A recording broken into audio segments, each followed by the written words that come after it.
Committee Room 21. Sound.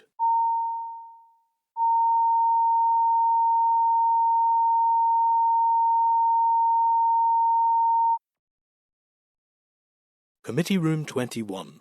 Sound.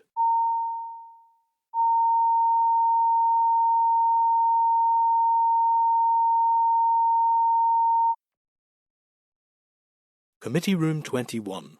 Sound. Okay, we're back.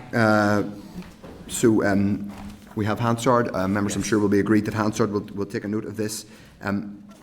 Members, at page 164 of the meeting pack is a clerk's memo. Page 26 of the table pack is a budget document which was laid yesterday in the business office.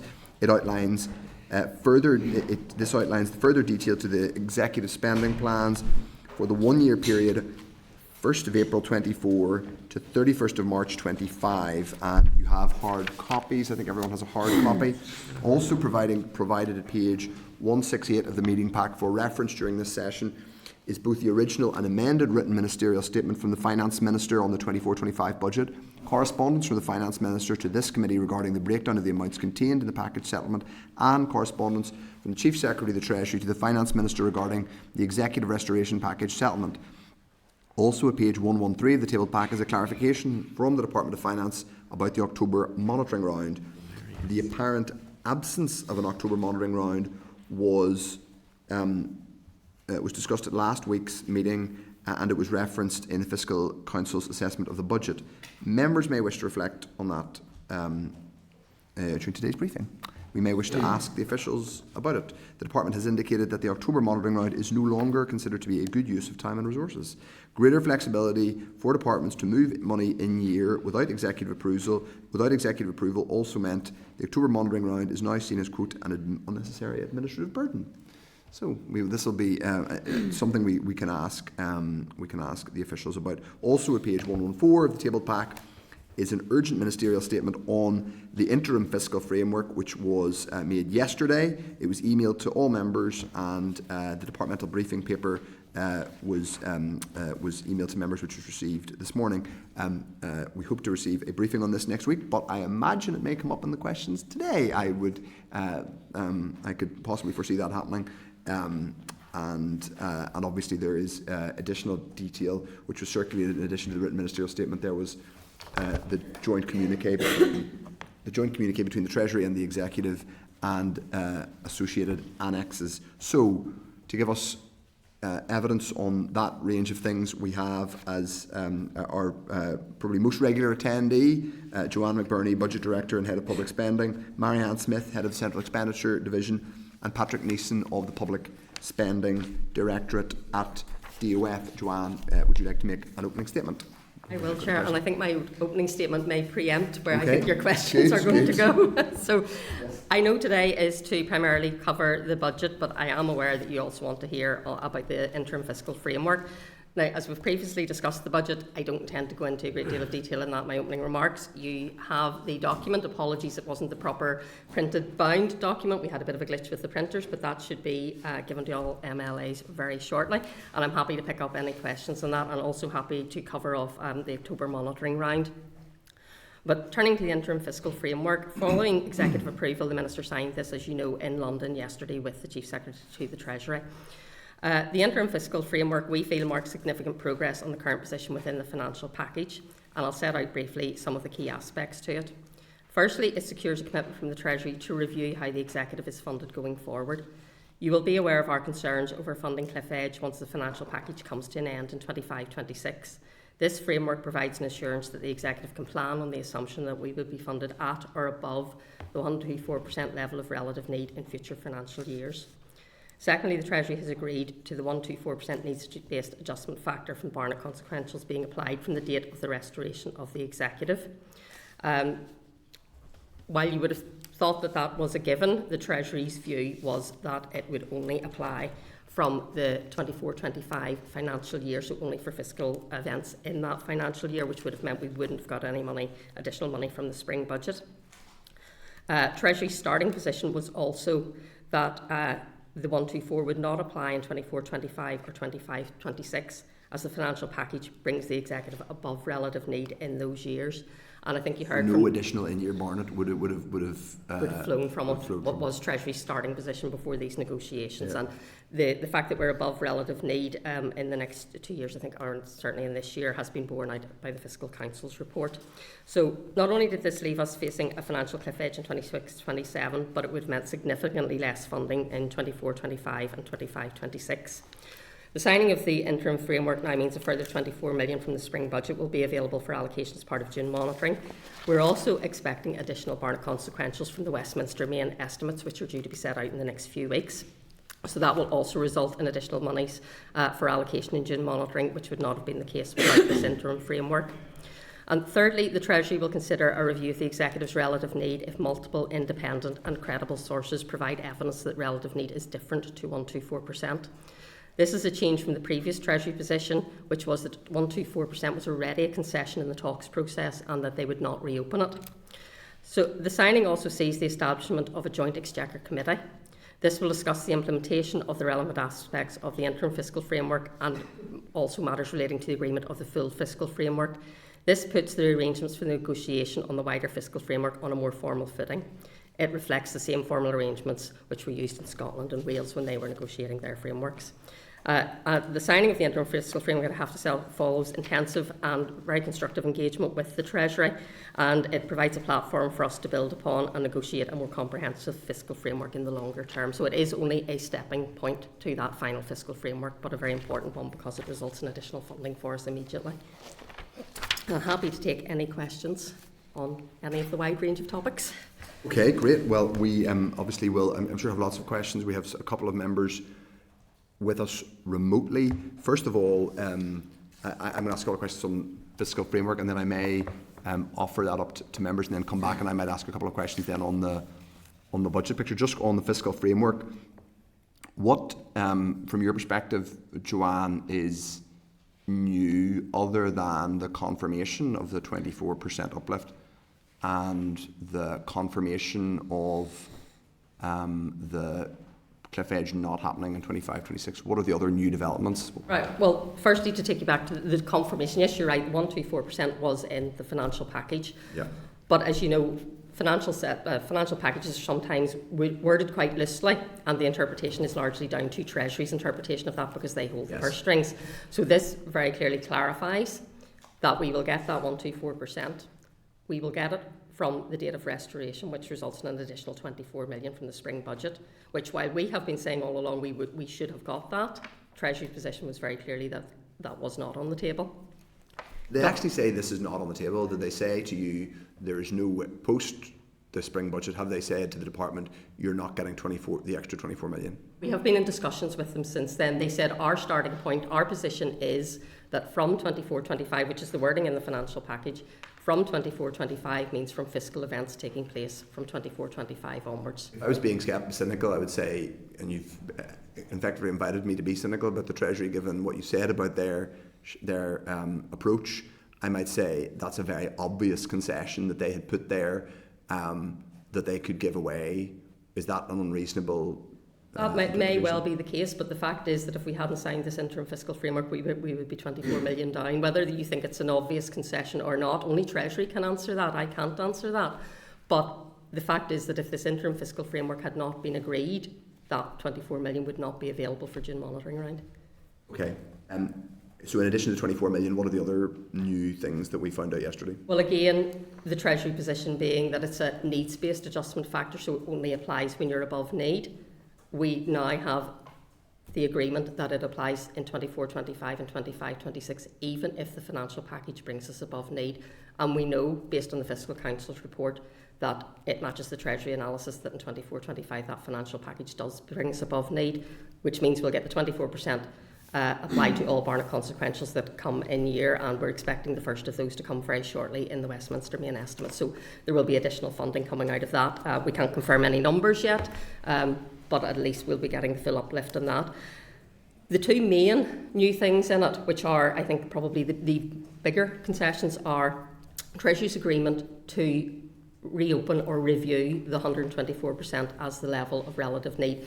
We have been clear all along, the executive has been clear, it does not accept 124% as the level of relative need. But the Treasury's position during the talks and since the talks has been that was a huge concession from us. Our internal analysis shows that the relative need is 121.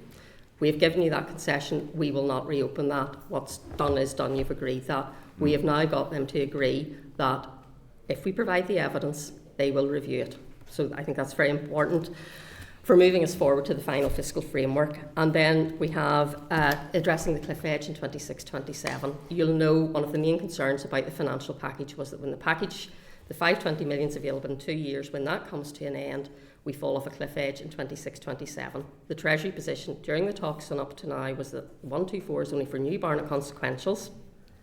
They would not look at baselines, they would not look at overall levels of need, it was just to new Barnett consequentials. And new Barnett consequentials, but you had said it wasn't new Barnett consequentials this financial year or next financial year? Not if we were above need. Not if you're above need, okay. Yeah, which we are. So while the position would have been... Because the package brought you above need. Yeah, the 520 in the package brings us above need. Well, there's 520 of their and the calculation of 94. need, yeah. Yeah, so the position would have been that while we were below need, we would get 124 on new Barnett consequentials, but there would be no adjustment done to the bulk of our money which is sitting in our baseline. This now recognises that there is a problem in 26-27 and they have agreed that at the relevant spending review, which means the spending review which sets the budgets for 26-27, they will review that. And also very importantly, and I think it's in para 15, is this acceptance that we will continue to plan that we will be funded at or above 124%. That is a very significant concession from the Treasury to recognise we'll do that.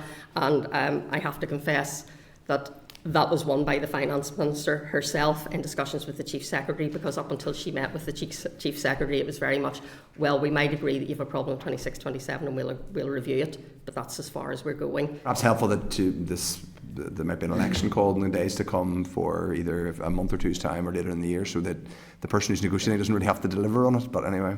But informed by the Treasury officials who, as you know, will still be in post, so they are the ones that will ultimately have to make the numbers add up. So but in terms of what the Treasury has got, I respect your the position that these are real concessions, but one of the other things that we've learned is new, as far as I can see, is the Joint Exchequer Committee. I wasn't aware of that as a that this was going to be a new. That it wasn't public that this was. Now I know there is a precedent in Scotland, but I wasn't aware until yesterday that this institution was going to be set up. Precedent in Scotland and in Wales, it's normal to have a formal process when you're agreeing a fiscal framework, so this simply formalises that process and makes the arrangements that we have here the same as Scotland and Wales followed. So it's a formalisation of that process. It's not a concession from us, it's what needs to be done. We can't agree a fiscal framework on our own, we need Treasury around the table, and this is the formal mechanism for doing that. On the timing for a final fiscal framework, I mean, if it what new are we expecting in the final fiscal framework? Is there anything left to be agreed? Is it that 124? It might be slightly higher than 124. That looks unlikely based on that. I mean, it looks like the Treasury agreed to kind of potentially listen to evidence, but that is obviously not necessary. It doesn't exactly mean that they'll agree to it. But what are we expecting in the final fiscal framework? Well, there's still quite a lot to come in the final fiscal framework. As you say, we will want to present evidence that 124 is not the correct level of need. We will agree the methodology for calculating whether we're above or below need. As you know, at the moment, we can calculate the numbers, but the Treasury side of the equation is quite opaque. We can't get the detail of that, and Fiscal Council, I think, would say the same thing. We will work through that methodology with them, and then of course there's the wider principles of tax devolution, etc., to work through. So there is a lot still to work through. This is very much an interim step. It puts the 124 on a firmer footing, and we know how that's going to work, and then it sets the path for those future negotiations where there's still quite a lot to be done. And when you say the principles of tax devolution, are we to understand then that this is going to be the structure through which the Finance Minister asks for greater devolution of tax powers? Well, that's a matter for the Finance Minister and the Executive in the first instance. So it will be how the negotiations with Treasury are conducted will be through this JEC, but it will be for the Executive and the Finance Minister to decide where they wish to go with that. And on revenue raising, this does formalise what was in the 5th of February letter, and then slightly disowned or downplayed that there is a commitment to examine revenue raising. Is the expectation that the sustainability plan presented in August will have options or formal proposals for additional revenue raising? It'll have to at some point, because the 113 has to be met, and some of that has obviously come from the regional rate rise, but will that come in August?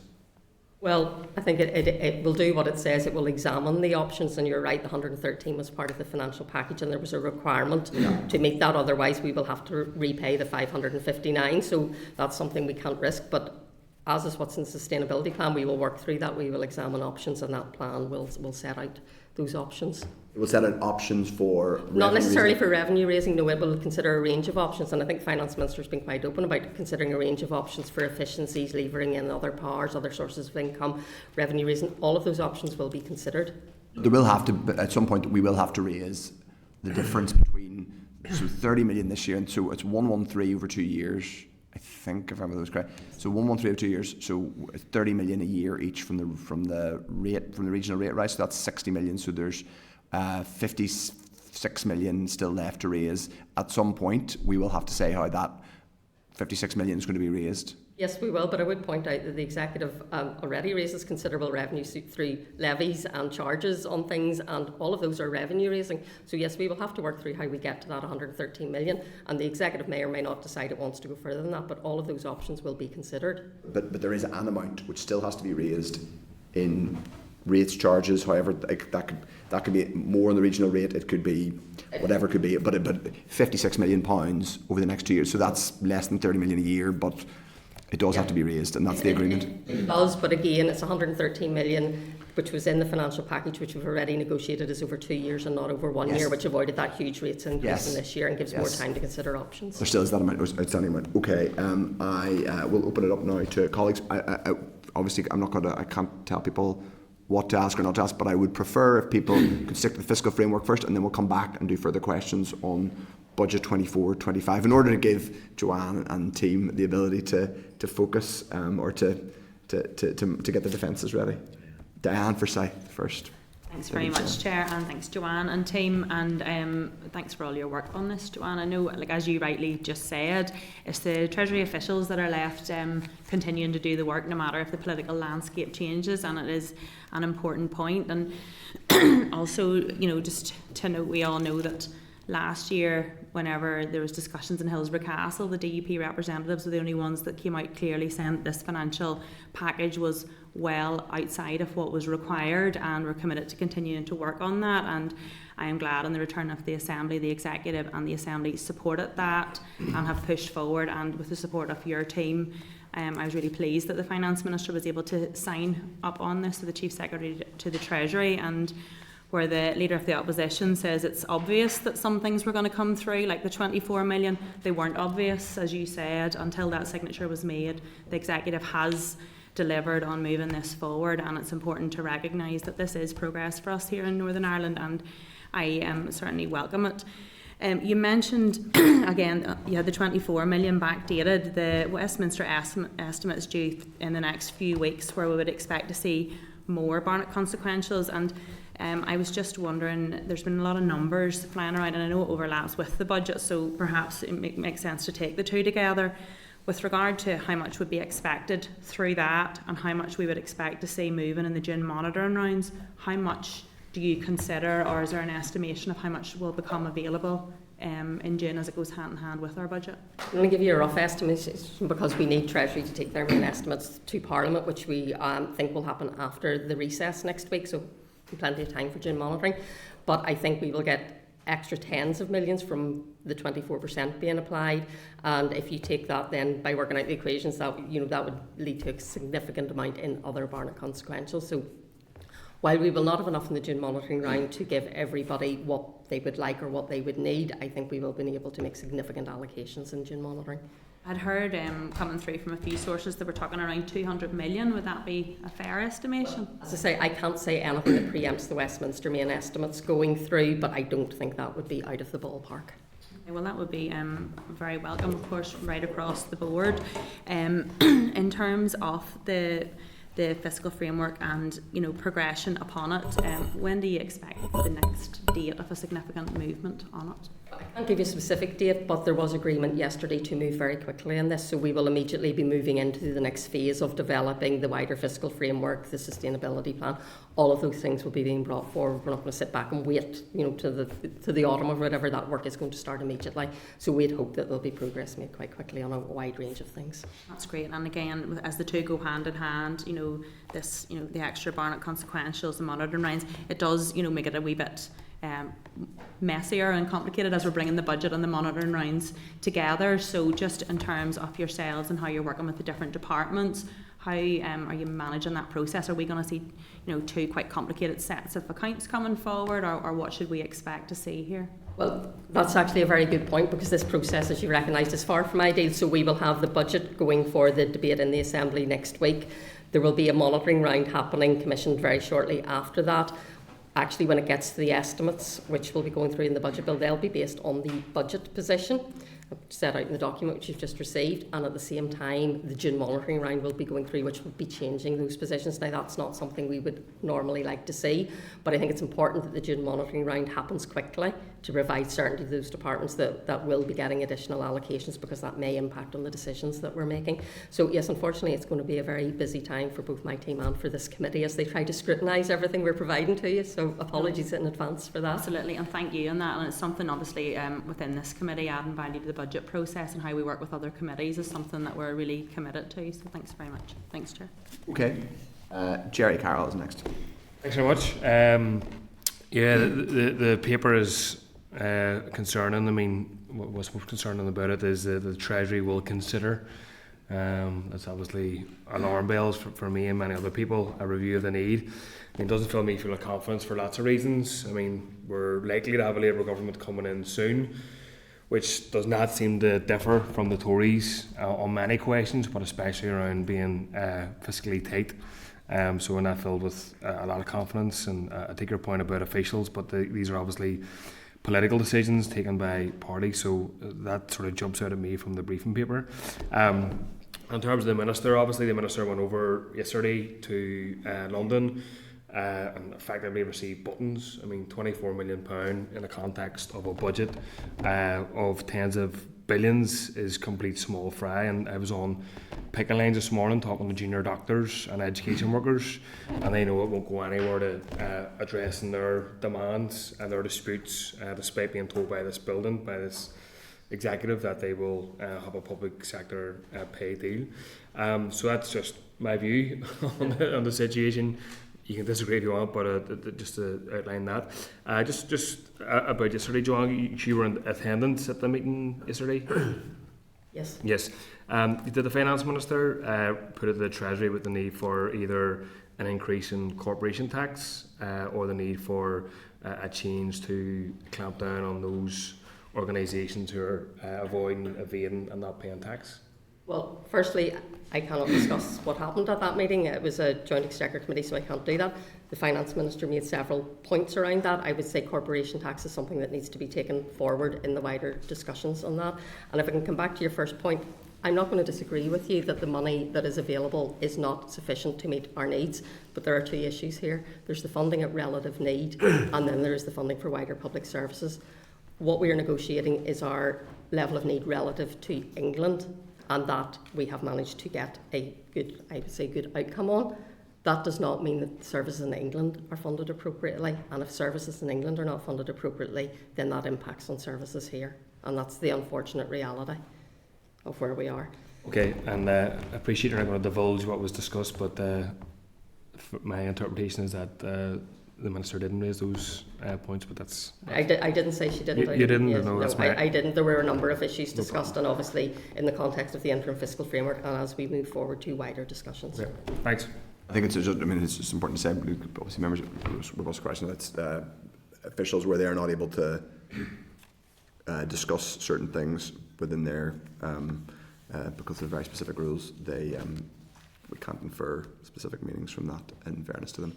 Okay, next is Nicola Brogan. Thank you, Chair, and again thank you, the three of you, for attending here this afternoon. I think yesterday's announcement was really, really welcome, of course.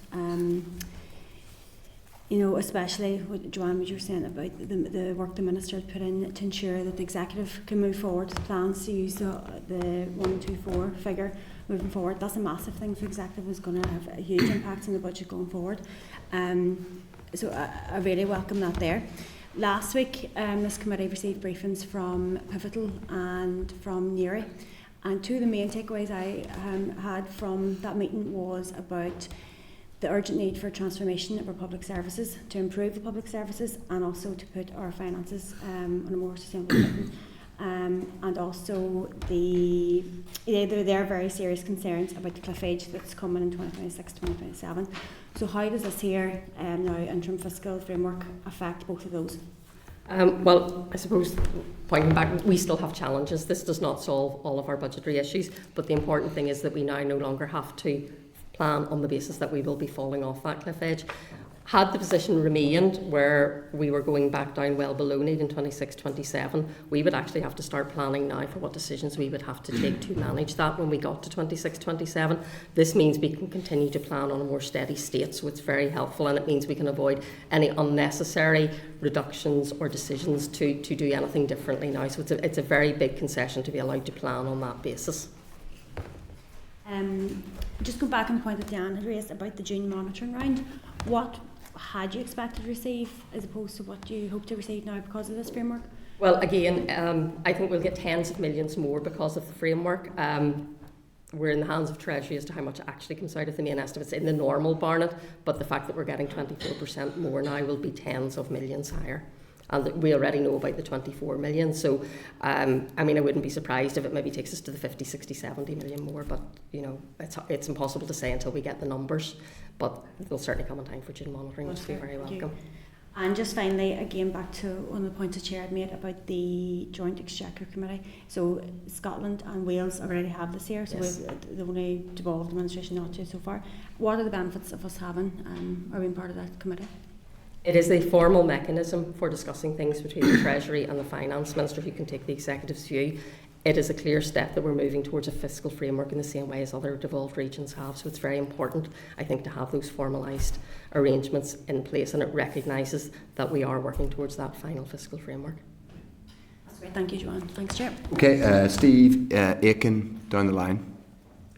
Okay, thanks, Joanne, and great to hear from you again from distant St Helena, 5,900 miles away. Just hearing your voice just makes us feel so happy out here. It's not many people say that. Joanne, if I picked you up right when you were asked a question about what we're like to get out of June monitoring for the changes to Barnett and the rest of it, you said a ballpark figure of somewhere around about 200 million may not be out of the area. So you used the word ballpark, and I'm not going to tie you down a specific figure to do with it as well. Bearing in mind it's a £200 million addition that's likely to come in at the end of the month of June monitoring, and we voted in a vote on account to 65% to give us additional time. Can you give me the rationale for rushing ahead with the budget without a programme for government or for any consultation, and the speed with which we seem to be going forward, when we know there's going to be an additional potentially between 200 and maybe more million at the end of June, which is going to change all the calculations? Could you just sort of give me sort of the rationale behind that? Because, you know, quite frankly, I'm perplexed. And if you listen to Sir Robert's evidence last week, when I asked the same question to him, he made very clear that, we should be taking every opportunity we should have for prioritisation and looking at sort of PFG and looking at those things as well. So we've been given additional scope, additional monies, yet we're rushing ahead, and then something else is going to have. And sort of my supplementary to the end of that is I'm very unsettled by this idea that we don't need October monitoring. And I find that an opportunity, particularly for this Assembly and indeed this committee, to do the job it's supposed to do, which is to do appropriate scrutiny by taking out what is normally one of the most valuable sort of periods where we can see how departments are doing at the halfway point. It fills me with, doesn't fill me with a lot of certainty about sort of the direction of travel that might be going in. So just those two, please, Joanne. Thanks. Okay, starting with the timing of the budget. It was vital that we got a budget through as quickly as possible after the start of the financial year, because departments are starting to spend money. If we haven't got a budget through to allow them to plan effectively, then that can lead to, as we've seen in 22-23, very significant overspend. So it's very important to give departments that certainty. You're absolutely right, there's more money coming down the line in June monitoring, but again, as you've said, if you take 200 million in the context of the overall block, it's actually, while it's very welcome for additional allocations, it's a small amount of money in the context of the overall block. In terms of the timing for the main estimates, once we get the budget done and agreed, there's a significant period of time needed to then produce the main estimates. So the 65% voting account was to allow for that. The estimates timetable as it sits at the minute will see the budget bill and estimates introduced before summer recess, but we won't go through the final consideration stages until September, which means we won't actually get royal assent till into sort of September time, which is why we needed the 65%, but we absolutely needed a budget as soon as possible after the start of the financial year. I certainly wouldn't have been comfortable going beyond the end of April, knowing how that would impact on departments. Sorry, and I may not pick up on all of your points here. On the October monitoring round, yes, we have said, and we had put it to the executive, that we would review the October monitoring round and we may decide not to have one in any given year. Now, that's quite simply because the June monitoring round is essential. We get additional money usually through carry forward or through Westminster main estimates, and we need to allocate that as early as possible in the year. The December-January monitoring round, equally essential to tidy up the financial year and take account of transactions that happened since. But the October monitoring round, with the exception of usually reduced requirements being surrendered by departments, there usually isn't as much money around in the October monitoring round to make those decisions. So what we have said is that we will review it during the year and then decide whether we will have an October monitoring round based on what is happening. Now, for this year, we will actually be having an October monitoring round, because one of the consequences of having no consultation on the budget and the late stage of the budget is that departments now have to go out and do their proper equality screening and equality impact assessments based on the decisions they are taking to live within their funding envelopes. The executive will wish to and will need to consider those. They will not be done in time for the June monitoring round, so we will have an October monitoring round, primarily to allow the executive to consider the outworkings of those consultations and EQIAs and decide if it needs to make any changes, but will also encompass the rest of the normal monitoring round process.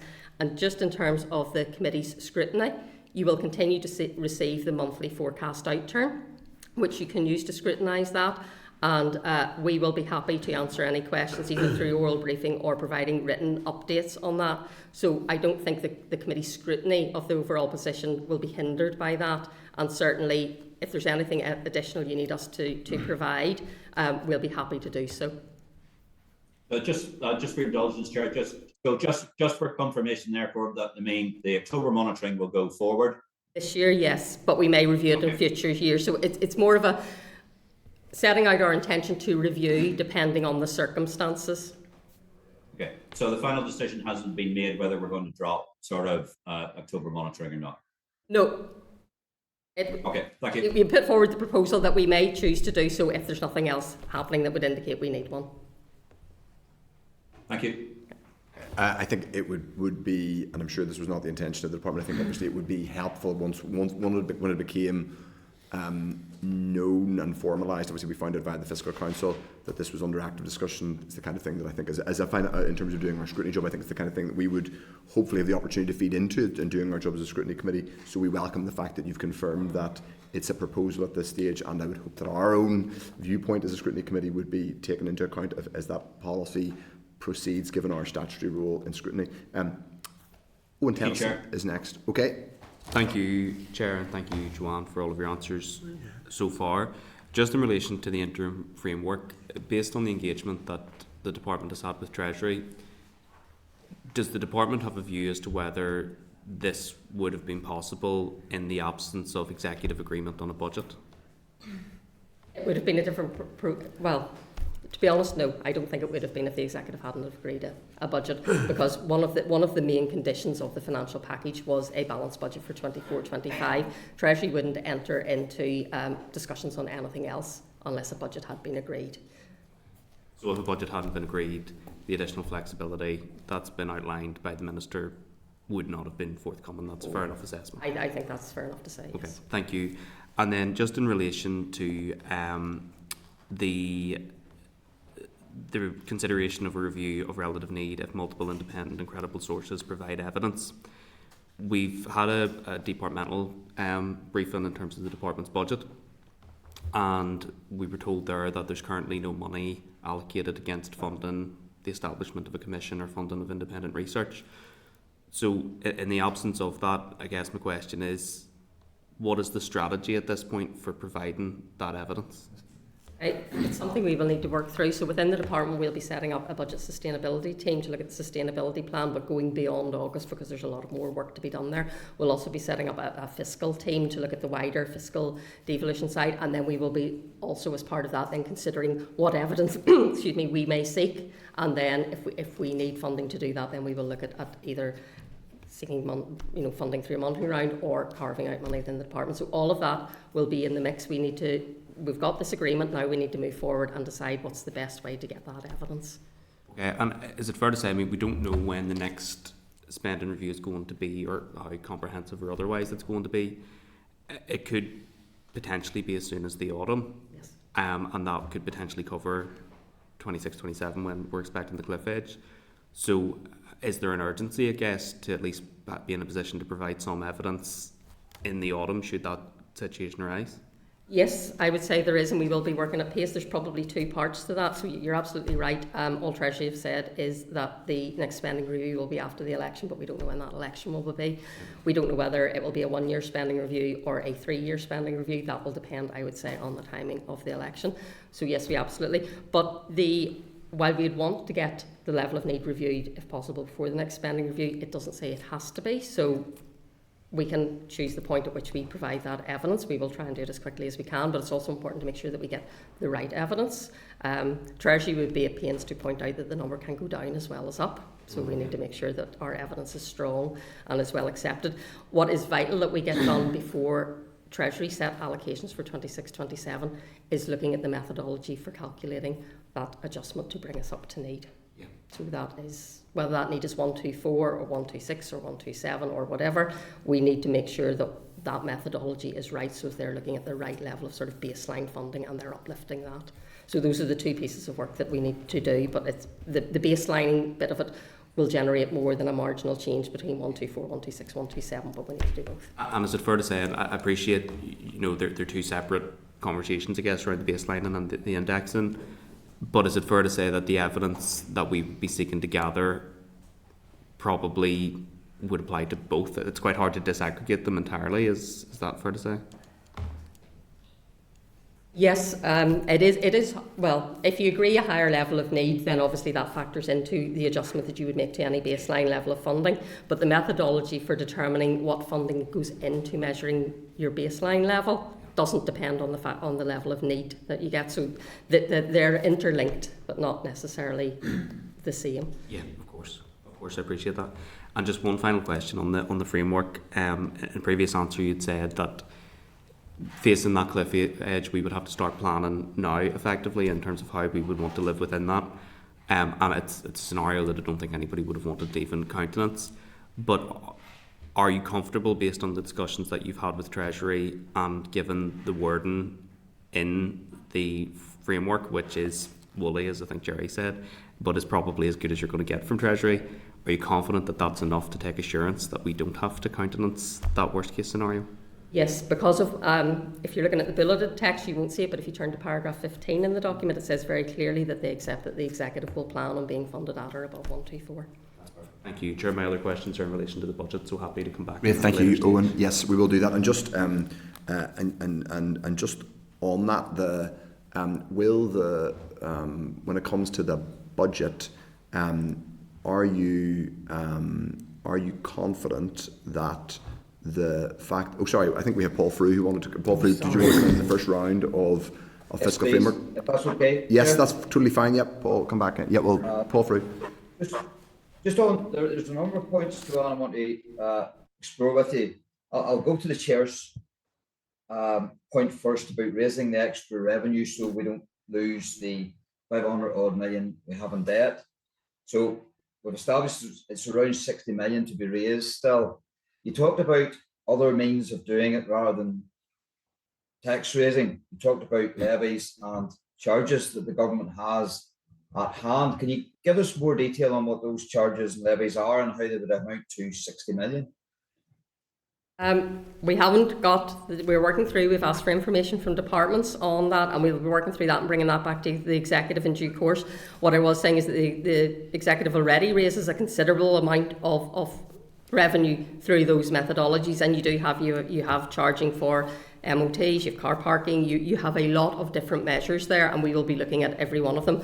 Do we have the plan for where that all adds up? Not yet. That would need to go to the executive and it'll come out at that point in time. But it's just to say that looking at all options, and the interim fiscal framework does say examine options, and there will be options which will get us to the 113. I'd be confident of that. So in a way then, we're using what charges we already have, the framework we already have, without actually needing additional fiscal power.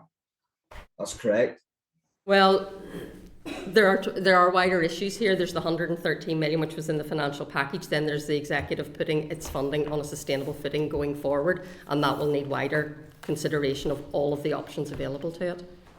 Okay, thank you. I want to explore further the issue that Steve here, my colleague, raised about the October monitoring round, and maybe I've missed it somewhere along the way, but when was the first concept of dropping an October monitoring round? When was it first raised? It came up as part of the budget discussions with the executive, because bearing in mind that departments now have more flexibility. So in previous years, not this year, it was brought in I think in 22, 23, no 21, 22 I think it was, that it used to be the departments had to come back to move money between spending areas. They can now do that without the executive's approval, but we publish the movements as part of the information we provide as part of the monitoring round. So with additional flexibility, there's less need for departments to come back to us for that. The October monitoring round, as I said in response to Mr. Aiken, there's less funding available in the October monitoring round unless it's through reduced requirements. So if you're looking at the position facing departments where they are all under significant pressure, and you take that they have flexibility to manage their own budgets in different ways than they would have previously have done, it does sort of lead you to think, well, is the October monitoring round necessary if there's no additional funding coming, and if everything appears to be from our forecast outturn that get the departments on track? Do we need to do that? Because there is an awful lot of effort that goes in from departments, from the committees, from my team, from everybody in that October monitoring round. And to do that, you want to make sure that it is worthwhile. So those discussions are there. But in any year, if we decide there's a need for it, I mean, the executive can ultimately have as many or as few October monitoring rounds as it chooses to do so, depending on the circumstances at that time. So this was simply floating that the October monitoring round may not be the best use of resources, but should it look like we need one, then we could absolutely have one, and it doesn't necessarily need to be timed in October. It could be a different timetable for that. This year, we have looked at the time taken for departments to go out and consult and do their EQIAs, and October monitoring seems to work to the best timetable to allow the executive to consider that. As we go through future years, we may or may not have one, depending on what's happening at that time.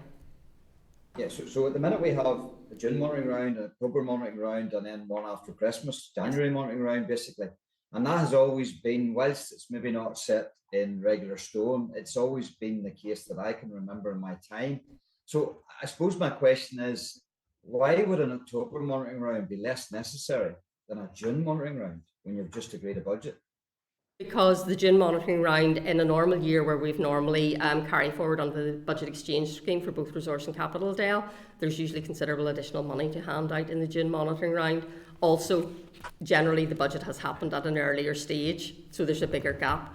But it's important if we have money to allocate, it's important to get it to departments as quickly as possible, because that way it is spent most effectively. If we're allocating money late on in the year, there is less chance of that. So one of the things we would need to look at when we decided if there was an October monitoring round, if there is additional money that has come through, then that would certainly be worth doing. But the other thing to take into account is between the June monitoring round and the October monitoring round, you have a big period of summer recess in there. And if you have a summer recess, Treasury aren't announcing any more funding coming through. So it sort of lends itself to June or to October monitoring round, probably not having an awful lot of additional funding. Right, okay. To talk about the very real, tangible concessions that we seem to have got, the 24 million, which will be allocated in June monitoring. The reopening the debate on the 124, that's promising. But the interesting thing was about addressing the cliff edge 26-27, and the fact that the Treasury have agreed to review in a heat test. Yeah, I know you're in the room and everything else, I don't want to get into that, but in a heat test, how hot or cold would the Treasury be on that review? And the two aren't really related. The reopening of the debate on the 124, because if we decide and we agree and we can prove that the level of need is not 124, it's 127, well then that's the need. That's the truth. That's exactly what we need. So the cliff edge will still be the same, whether we're at 124 or whether we're at 127 of need. Do you know what I mean? Yeah, no, I know exactly what you mean, because the cliff edge is caused by our baseline funding and not the Barnett applying to the to the new. The level of need will get us additional funding. That I suppose what you're asking me is how certain am I that Treasury will review the funding before 26-27? I'm absolutely certain they will review it. That is what they've committed to do. So the reviewing the level of need, should it be 124 or something else, we have to provide the evidence for. Will they review our overall level of funding before 26-27? Yes, that's absolutely what they have committed to. What I can't tell you is what number that will come out with when they do the review. That depends, and we have work to do on the methodology for calculating what funding goes into calculating our relative need against England. So I can't give you a number, but they will review it. But of course, a review means exactly that. They will look at it. They could come back and say, no, it's the same. I think their recognition that we can plan that we will be funded at least 124. I don't think anybody could argue that unless you address the shortfall in the baseline, that we will be funded at 124 once that financial package ends. I don't think anybody could argue that. So I think their acceptance that we will plan on the basis that we are funded at or above the 124% level does give me significant assurance that we will not face the same cliff edge in 26-27. Now, what I can't say is what our ultimate budget will be for that year, because until we've worked through that process, we don't know what that will turn out as. Okay, thank you very much, Joanne. Thank you, Chair. Okay, thank you, Paul. We're going to move on to do more budget-focused questions, and then we'll go round again, and people have questions on the one-year budget. So the budget document, which we have, and thank you very much to have it in hard copy, and we're going to get it in slightly swankier hard copy, but that's grand. I think that in these straitened times where we can hardly be nitpicking in that regard, but this document begins with an introduction which says, well, there's a foreword first of all by the Minister which begins, since devolution was restored, it has been clear this was always going to be a difficult budget.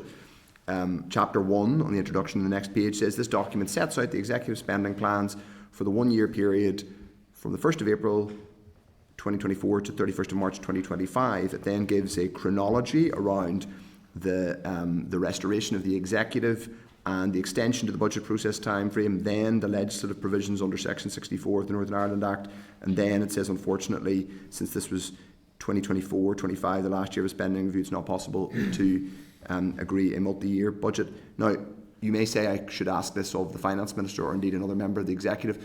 Wouldn't it be a slightly more coherent budget document if it set out a set of strategic goals or priorities which have guided the setting of the budget, rather than simply a chronological description of how the budget was constructed?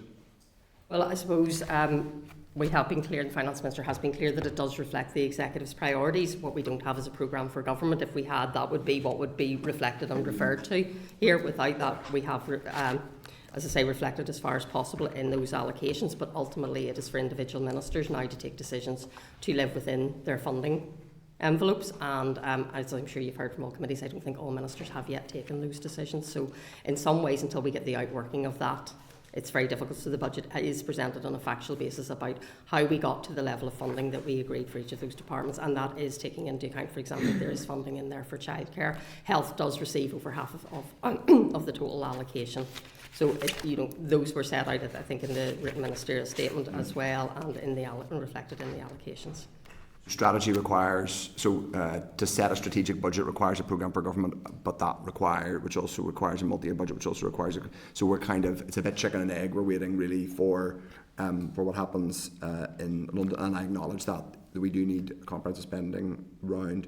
Just on some of the other provisions that have been agreed, you mentioned earlier on, Joanne, that the JEC, the Joint Exchequer Committee, was yesterday its first meeting. Then was that? Yes. Was that? So the Joint Exchequer Committee does have a precedent in both Holyrood and Cardiff, but the Public Service Transformation Board is unique to Northern Ireland. The Public Service Transformation Board, when will that be set up? It's not my side of the house taking that forward, but I would point out that the Public Service Transformation Board was part of the financial package, the and restoration package. Yes, it wasn't new yesterday. I know that. Yes. Yes. So there was nothing new in that, and that will be set up and will be up and running. And I think it's intending, hopefully, to make allocations in the June monitoring round of the 47 million that's within its control this year. So the Public Service Transformation Board will formally allocate the £47 million? Well, it has to make recommendations, and it has to sign off that the projects that it's allocated are transformational. It will come through to the executive to make the allocations, probably through the June monitoring round. I have to say, I wasn't aware of that. I wasn't specifically aware that the PSTB would have that role. I thought it would be in the financial package. Well, maybe I wasn't. I had thought I'd read it many times and had been very annoying about the detail of it. But I wasn't aware that it had that direct a role in terms of some of the allocations. But the 47 million is in addition to the 24 unlocked yesterday and the other tens of me. So whenever Diane asked you earlier on about that it could be the June monitoring is you can't confirm it understandably because you have to see main estimates in London. But is the 47 million out with the 200 million? Yes, so the 47 million is separate because it is separate, and it does, just to go back to the letter that the CST said, it does say that the 47 million are dealt subject to the approval by the new Public Sector Transformation Board, who will consider whether projects are transformational. So that was in the financial package. So I'm not including that in any of the June monitoring numbers, albeit that I would hope that would be in a position to allocate funding from that. Okay, so you will have, so it could be then well over 200 then, but of that 200, 47 million will have to be specifically signed off by the PSTB. Yeah, I mean, as it says in the financial package, they consider whether projects are transformational and it is subject to their approval for that 47 million. Okay, that is that's really helpful. Just on some of the language that's been used around balanced budget, I mean, a complete sort of newbie to this would say it's in one sense impossible for the executive to do anything other than a balanced budget because of the way the block grant works, and obviously in particular circumstances when the executive wasn't functioning, certain permsecs made decisions to effectively overspend, I'm sure much to your chagrin and your colleagues, but aside from that circumstance when an accounting officer basically decides to spend more than they are legally able to spend, is there such a thing? How can there not be a balanced budget? Well, I suppose we are, as you said, rightly say, Section 64 of the Northern Ireland Act means we do have to come into those totals set by the Secretary of State. So in that way, we do have to set out how the budget does and that balances it. Now, that's for the budget. We could introduce a huge overcommitment once we got past that point, and that would be very quickly an unbalanced budget, which Treasury would say you're not going to do that. Also, we need to work through this year because if you said, if we have overspends at the end of the year, that's clearly not a balanced budget. So setting the budget is the first step, and yes, we have set that budget, and yes, it does balance. Then we need to go through the financial year, and each minister now needs to make the decisions to live within the funding envelope that he or she has been given, because when we get to the end of the year, we cannot exceed the control totals that have been given by Treasury. Just in some of the timings, we've got this next Tuesday. You will presumably, you or your colleagues will be sitting in the box, and apologies in advance. You'll probably have to endure speeches from all of us, particularly me. I'm sure that would be probably rather be somewhere else than listening. But that, as Steve Aiken said, that vote is going to happen in advance of the June monitoring round. Yes. But as we've heard today, there are going to be significant. It sounds like inevitable. Well, we know at a bare minimum there will be tens of millions of pounds. It sounds like at a and into the hundreds, certain possibly low hundreds. The money will be allocated.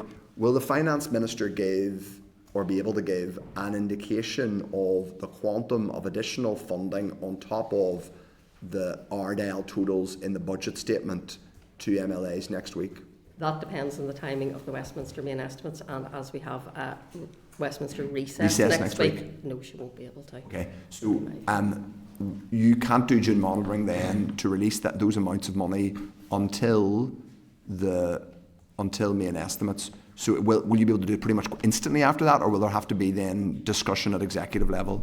Well, no, we're proposing to hopefully be able to agree a June monitoring outcome by the end of June. So we'll, so that we will kick off the process with departments, and then the executive. Yes, it will go back to the executive. Obviously, they make the decisions on any allocations. So it will go back to the executive with the hope of having it agreed by the end of June. Okay. So Westminster main estimates should have happened before then. Okay, that's helpful. We're going to open it up now to colleagues. Deputy Chair Diane Forsyth. Thanks very much, Chair, and thanks, Joanne. As the Chair was mentioning, the extra 47 million as well. I just wanted to ask you, just for clarity, if we're talking about, coming through now in June, an estimated 200 million extra, where specifically is that coming from? What would be the breakdown of that? I don't have the breakdown, and we won't have until we get Westminster main estimates. What we are expecting is there'll be funding coming from pension costs, so the superannuation scape they're called. They're like a technical revaluation of pensions, so we will get Barnett consequentials from that in England. I'm not sure where the others are coming from yet, but we will have a breakdown of that when we get it. It's like 140 million of Barnett consequentials and then 60 million of June monitoring round. Is that what you're saying? Well, we'll get the Barnett consequences. We'll have the 24 million from spring budget. We will have whatever the Barnett consequentials from the main estimates are, and then we have 40 million, which where Barnett consequentials come in very late in 23-24, and Treasury did allow us to carry those forward despite the reserve claim, and you're not allowed any budget exchange because they come in so late and they recognised we couldn't use them. So we know that there's at least 64 million coming our way, which, sorry, I should have said earlier, and then the balance will be those main estimates consequentials, and where they're arising in Westminster we will know at that point in time. So is it 64 including 24? It's, yes, so 24 plus 40, I think it's 41, 41. So 65. Plus the 47 from the PSTB? Plus the 47, which we're treating as being handled separately. Sorry, Dan. No, thank you. And again, so just in terms of the centralised process of the budget and all of the departments, and you had mentioned how difficult decisions to be taken, and a number of ministers obviously haven't decided exactly what way those are going to fall. And for us liaising with other committees, some feedback has been coming through. The committees haven't had sight of detailed budgets, but it's very clear why that would be. If people think there's going to be another £250 million coming in June, that they don't actually have to make as difficult of decisions in this preliminary budget to take to their committees to talk about it. I think this is really unsatisfactory, given that we have to go to the chamber across all these different committees, ourselves included, to be able to speak to the budget, knowing all of this in the background. What's your thoughts on what that should look like on Tuesday's budget in terms of our committees and our MLAs? The first thing I would say is that until the executive agrees additional allocation, every department should be working on the basis that its budget allocation is a ceiling, and it has to take action to live within that. 200 odd million sounds like a big number on the face of it, but if you add up all of those pressures, which departments will say were unfunded, it will not go anywhere near meeting all of those pressures. So every department should be working on the basis that it needs plans to live within its budget. It may then say, I might hold off on that individual decision because I think I'm going to get, but the 200 odd million will not go as far as people think it does, so it's an absolute ceiling. In terms of the timing, unfortunately, this is one of those instances where we're also at the behest of Westminster timetables, for example, not knowing what we're getting through main estimates. You will unfortunately see this as we go through the years. We'll have the same issue at the end of the year where we get money later on from their supplementary estimates process. It's one of the things that's outside our control, but it is, I agree, very difficult, and the timing this year is particularly difficult because normally we'd have a budget agreed well in advance of this. We have had a briefing today from your colleagues on the other side of Department of Finance as to how they plan to meet the pressures that there are in the current form of the budget, and I feel like every department should have been in the position that they took the steps to align what it would look like now, how they would achieve that, and bring it to their committee so their committee could speak to that scenario on Tuesday. And I think that anyone that hasn't, or any department that hasn't, should the point should be made very clearly, because it doesn't help anyone in terms of the budget process, and I'm sure it doesn't help yourselves centrally either. No, I mean, we'd be very much of that view that every department should be making plans to live within the budget it's been given. we're always clear in any guidance we send out that budget allocations are a ceiling, and you should not presume that you will get any additional money in a monitoring round, because all the bids need to be considered in their own right and in the context of the funding available at that time. So you can't preempt what the executive will decide to do in a monitoring round. No, absolutely, and appreciate that it's difficult for you there at the centre, and just thanks again for coming today. Okay, thank you very much. Nicola Brogan is next. I'm actually okay for questions, Chair. Thank you. Okay, Jerry Carroll. Thanks again. Just a comment and two quick questions. In the report that we received, it talked about wages driving up inflation. I think that's been heavily disputed, that wages don't actually drive up inflation. It's profiteering, it's hoarding of wealth, and it's the drive for maximising profit rather than wages that has driven up inflation, generally speaking. And also as a comment, wages for the most part haven't actually kept up with inflation. So I think it's important to correct that point in the document. And obviously profits, generally speaking, have been increasing, but people's slice of the pie, slice of the cake, hasn't kept up with that. So just as a general comment, I think that needs to be challenged. I asked this last week, and apologies, Joanna, if I've asked it to you before. You've obviously been in a few times over the last few weeks, but so sometimes you forget what questions you actually ask. But do you or does your department have a total figure for the total FTC unspent or handed back over the last number of years? I don't have it with me, but we can get you that. Okay. One of the things I would say, and I'm sure you're already aware, is the specialist nature of FTC, and that it can only be spent for loans to or equity investment in the private sector. I think Sir Robert, when he was up, also said that we are no different from any other devolved administration in struggling to spend it. And the other thing we have done is FTC is repayable to the Treasury. We have to repay 80% of what we get from FTC back to the Treasury, and what we have negotiated with them is that any unspent money offsets that repayment.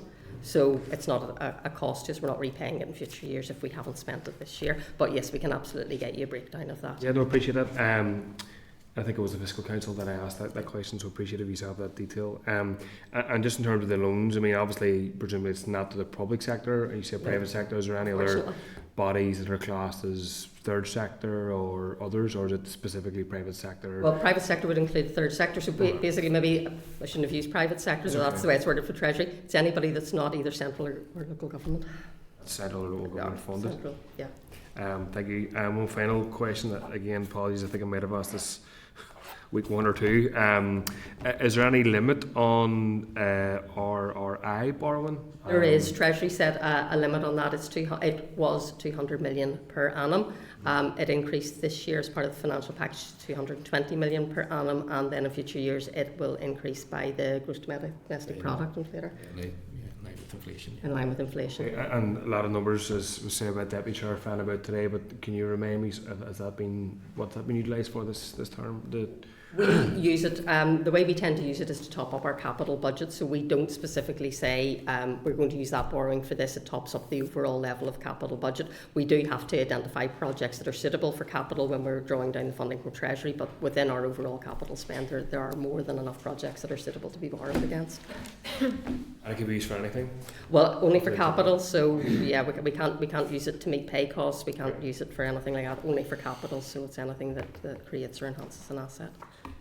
Was there any, just finally, Chair, any discussion about that with the Treasury, about changing because it seems to be quite strict sort of parameters about what can be borrowed and how much and for what purposes? Was there any discussion yesterday or recent weeks about that? It has already increased, as I say, by the 20 million this year. The making for anything other than capital is not something that Treasury would countenance, because it obviously there are borrowing effects there.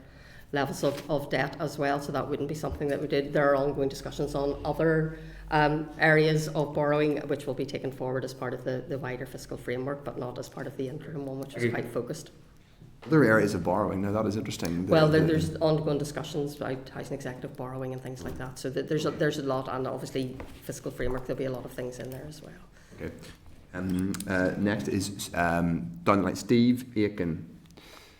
Hi, John. So just a couple of ones. We're just sitting here trying to do the maths as figures are being put out there, but it does look as if June monitoring, the ballpark seems to have got a lot bigger, and we're looking at about $250 million in June monitoring. Asking for a friend, Steve.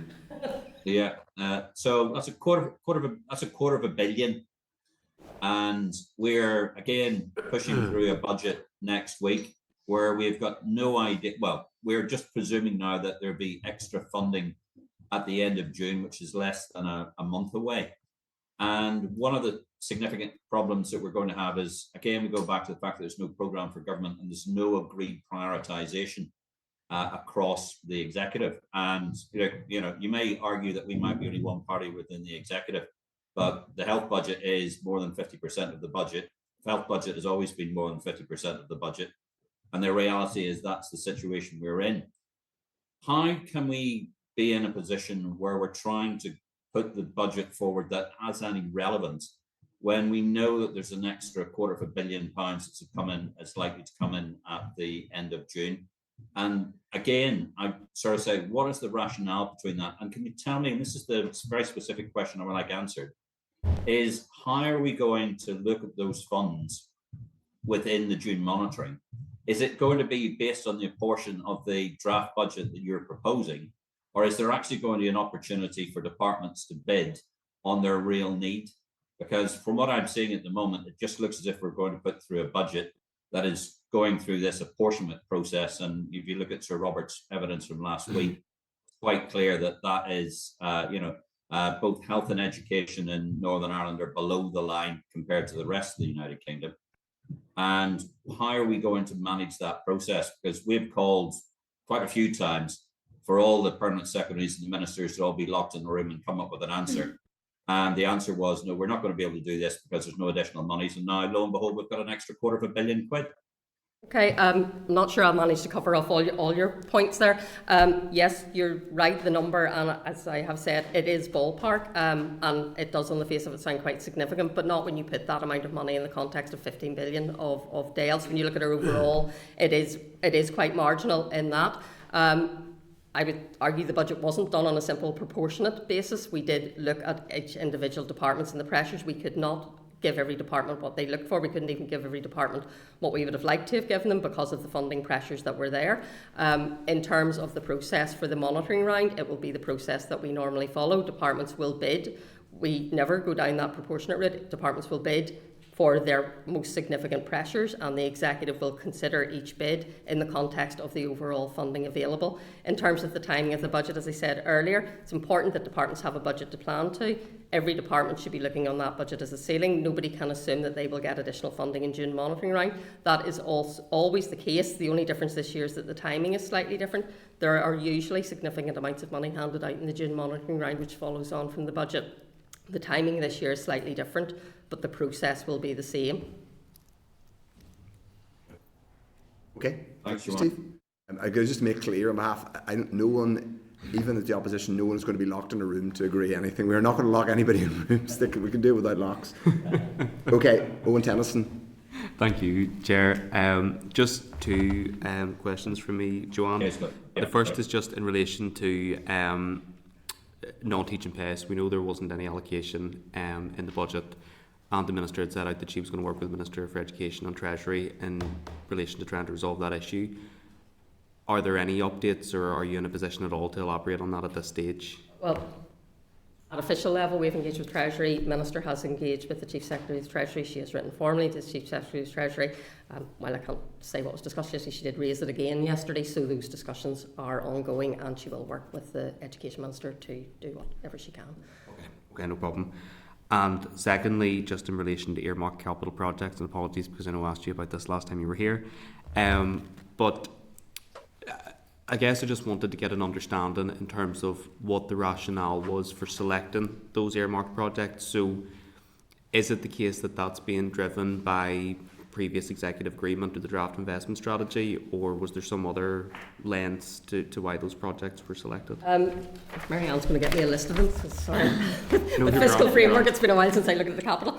Mostly they are previous executive agreements, so where there has been a commitment to fund something, where a department has that commitment, then we would ring fence it so as they can't use it, or earmark it so as they can't use it for anything else. departments get a capital allocation, a funding envelope, and can use it as they see fit. But if it's a previous commitment and we're funding that, then we earmark that. There'll also be things like City Deals funding, which is the wider programme, but again, departments are getting that given for a specific purpose. So really it comes down to if it's a specific purpose that the executive has decided this money will be used for, then it's earmarked, so the department can't then take it and use it for anything else. So for example, if there was slippage in one of those projects, if there's slippage in a normal capital project, departments will have plans in place to say if project A slips, I'll move project B forward. For these, you go, well, if project A slips and it's earmarked, you hand that back and the executive reallocates that. And was there any, in selecting those projects for earmarking, was there any reappraisal or reprioritisation exercise? Because I'm conscious that since executive agreement would have been reached on a number of those, we obviously have the Economy Minister set out his economic vision. We've had the climate change legislation as well, which brings a new lens to capital spend. Has there been any substantive work done to reappraise those projects? Not that I am aware of in terms of the capital. We would ask departments for their latest updates of those, and I still don't have a list of what the capital projects were. So I'm not talking off the top of my head. But no, there hasn't been that. The departments would appraise what their costs are. In terms of climate change, I think our minister was quite free that the fact that there's, I was going to say, it's not that there are no earmarked allocations, because there are, I think, maybe Loughnane came in on the capital side of things, but for climate change in general, it's not that we don't attach priority to climate change, it's just that given the very constricted funding envelopes available, we want to provide departments with maximum capacity and flexibility to manage those budgets. But what we would say is that climate change shouldn't be about those changes at the margins, it should be about departments looking at what their overall funding envelopes are delivering. So if we earmark, we could only earmark the additional allocations, whereas actually it should be looking at everything you do through that lens. Yeah, okay. I have the list here, if it would be helpful. So, because we've failed on that point. You have the complementary fund for DERA, you have sub-regional stadia, City Deals, Peace Plus, match funding, more City and Growth Deal funding, Struhl, Mother and Children's Hospital, Fire and Rescue Learning and Development Centre, the S6, the Transport Hub, and then you have some money, I think, earmarked for Victims of Truth Recovery as well.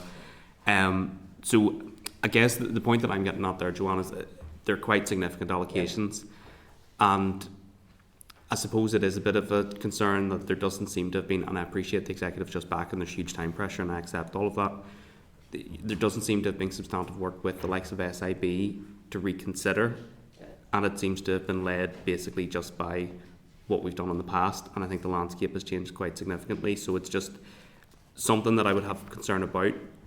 Understand that it can't necessarily be rectified this time, but in future I think it would certainly be worth the department having a more substantive look at capital priorities. I think you're absolutely right, and you know that SIB are leading work on the investment strategy, which will look at that. What I will say is that for some of those, the majority of the bigger ones there are executive flagship projects. Where a project has started, you would expect us to fund that to completion. The complementary fund actually sits alongside the City Deals, where the executive agreed to set aside, because the Derry and Strabane City Deal got additional funding from the Inclusive Futures Fund. When agreeing to match fund the City Deals funding, the executive decided to set aside 100 million for those other deals to be able to access, and those are the projects that were agreed as part of that first tranche of it. So those are relatively recently agreed projects, and then the City Deals again is that sort of led by the council partners bit, where we're match funding what the British government's putting in, and it's that part of it. But I absolutely agree, everything should be reviewed on an ongoing basis, and things do change. And it may be the case that they are the right projects, you know, when you have the appraisal, or that it's just small tweaks, but nonetheless it would be nice to have that assurance. And this is only for this year, but committing to some of these projects now will obviously have big impacts in future financial years and constrain the choices that we make. So, no, that's everything from me, Chair. Thank you. Okay, Paul Frew, who's coming in down the line. Thank you, Chair. Thank you, Joanne, for your answers so far. But I see a trend growing here. And this is, whilst I understand why we're in the position we're in with a budget, without a programme for government, there's a danger here, I believe, in the fact that the Finance Minister will not be able to demonstrate any rationale or logic for the additional allocation of £250 million. And there'll be weaknesses there. So is it the case that more money will go, a bigger allocation will go to a minister that shouts the most, jumps up and down the most? Maybe they decide not to vote for a budget. Maybe they threaten not to vote for the budget. So you can see the dangers here for a finance minister when there's absolutely no apparatus in place with regards to priorities of the executive that should have been in the programme for government. So, you know, maybe it'll be a favourite accounting officer. Maybe it'll be a party colleague that gets a big bulk of that additional funding. So how will the finance minister demonstrate to the Assembly that those allocations, this June monitoring round, which is a substantial additional amount of money, will be done in a logical, strategic way? I can't speak for the absence of a programme for government. Obviously, that is a matter for the executive. I will say that the budget needs to be done as soon as possible in the financial year. In terms of the June monitoring round, it will be the executive that will make decisions in the June monitoring round. We will provide an assessment of every bid that the department puts in, and the executive will have details of every bid that departments will put in, and those bids will be considered on their individual merit, and the finance minister will bring recommendations to the executive on that, and the executive will ultimately agree the outcome of the June monitoring round, which will be then a statement made to the Assembly and allow for discussion on that. I don't think the funding available will not be enough to address everybody's issues, so there will be people that will be disappointed. It's not. If you take that we had 3 times as many bids as we had funding available in the budget, that amount of money is not going to change that. But the process will be there. The bids will be considered on their own merit, as always happens. Yes. Thank you. But just to be clear, it's the finance department and finance minister, to give the minister a place, that brings proposals to the executive, and then the executive agrees or disagrees on those proposals. So the pressure is on the finance minister in many ways to pull up a proposal that an executive will say yea or nay to. It's not really that the whole executive will agree a budget. Am I fair in saying that? Well, I think you touched the nail on the head there. The finance minister brings proposals and the executive agrees or disagrees. The executive will not agree what it is not content to agree to. So in that context, the whole executive considers both the budget and any proposals that come forward in the monitoring round. Leave it there, Chair. Thank you. Okay, Paul. That is everybody. I just have one or 2 final questions. One is around centrally held items. Now, in previous iterations of the budget, so for example, in 21, 22, there was a table presented which had centrally held funding and included RRI, interest payments, and tackling paramilitary activity. It also included 2.3 million for air passenger duty, which is the amount of money that is held centrally to pay for the block grant reduction, to pay for zero-rated long-haul APD, which is obviously in the context of us not having any long-haul flights, as I have pointed out a few times. In 24-25, centrally held items does include things like delivering social change and RRI payments, but it doesn't have the £2.5 million for APD, which is still a centrally held item. Is that just a decision not to include it in the table, or? No, it's not centrally held at this point because Treasury have already taken it off our baseline funding at this point. So it's a consequence of the timing. Okay. It's not us trying to hide anything. Sorry, it's out of there, so it'll be quite open.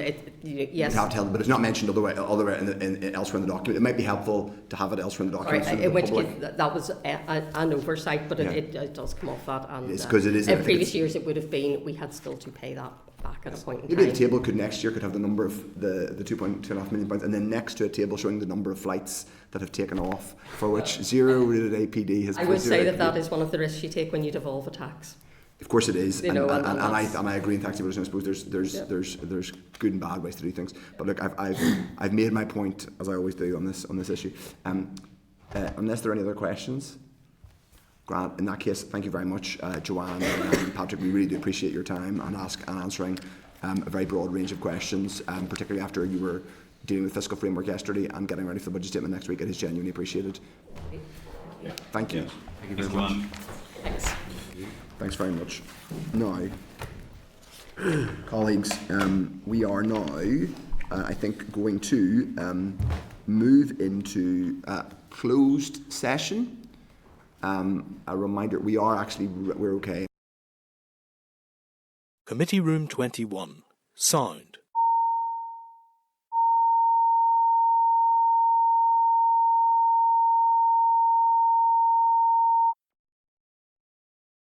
Committee Room 21. Sound.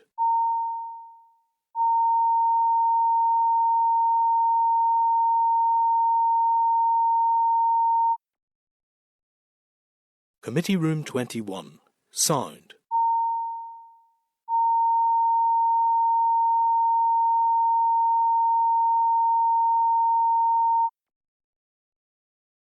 Committee Room 21. Sound.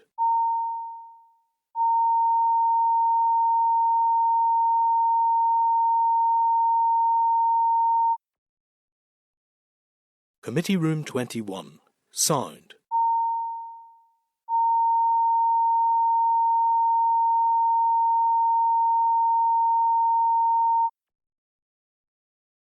Committee Room 21. Sound.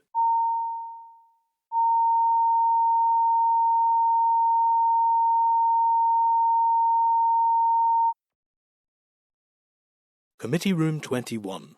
Sound.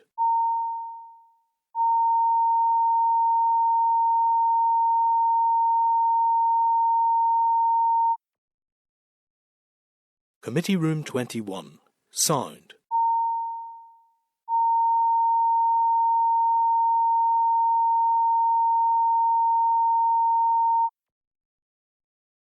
Committee Room 21. Sound.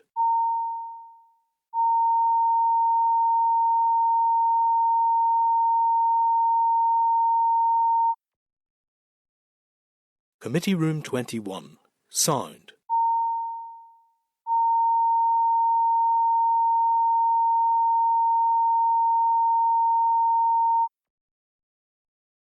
Committee Room 21. Sound.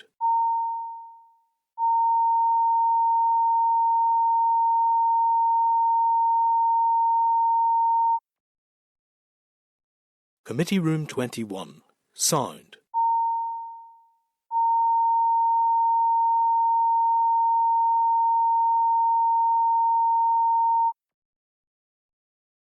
Committee Room 21. Sound.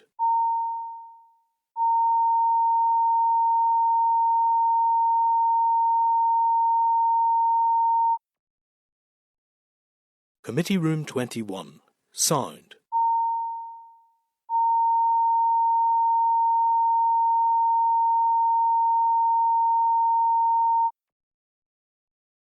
Committee Room 21. Sound.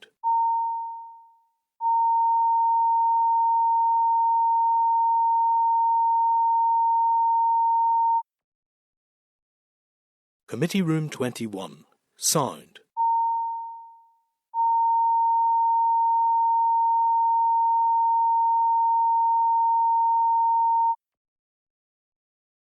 Committee Room 21.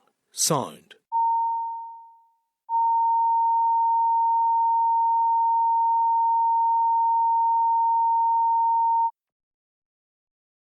Committee Room 21.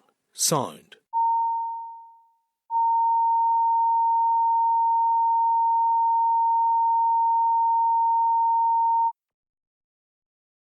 Committee Room 21. Sound.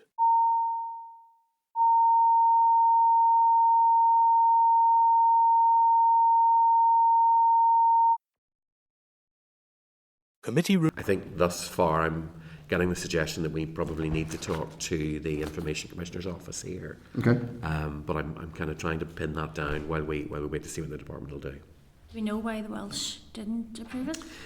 There weren't specific details included, but we can get the Hansard of that debate so we can go through that. We'll put that in the pack for the next meeting. Okay. The next item is the Assembly Research Information Service comparative research in relation to the proposed marriage bill. At 325, page 325 of the meeting pack, a briefing notice has been provided on the overview of recent legislation establishing the minimum age for civil partnership in England, Wales and the Republic of Ireland at 18 with no exceptions. This was commissioned in advance of further committee scrutiny by the committee on legislative reform, potential legislative reform.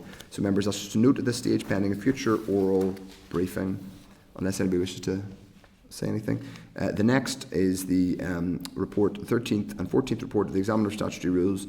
There are no rules in either report relevant to this committee. So that's just a note. The next agenda item is the draft forward work programme at page 353 of the meeting pack. So Clerk, do you want to update us on that? So, Chair, yeah, we are largely sticking to what is published there. We're not looking to deviate from that in the next couple of weeks. I know that's rare and unusual because we generally find that we have to do something differently. So if members are content, this will stand as it is, and I'm not seeking any redrafting.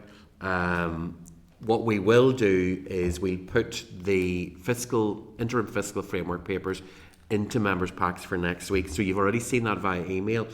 What we'll ask members then next week is, after they've had a chance to consider those and think about what Joanne has said to us today, whether or not we want to get a formal briefing on that. And we're already potentially looking at slots where we could do that. But it's really for members to ruminate on what they know so far and what Joanne's already said as to whether or not they want to do another briefing. But we'll bring that back next week for members to consider.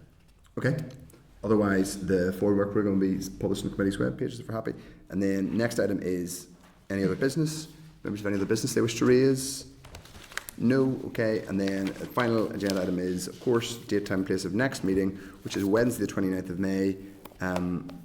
At 2 p.m. rather than 1 p.m. 2 p.m. Here in room 21. And the question is, the committee does not adjourn. Thank you. Thank you. Thank you. And thank you, gentlemen.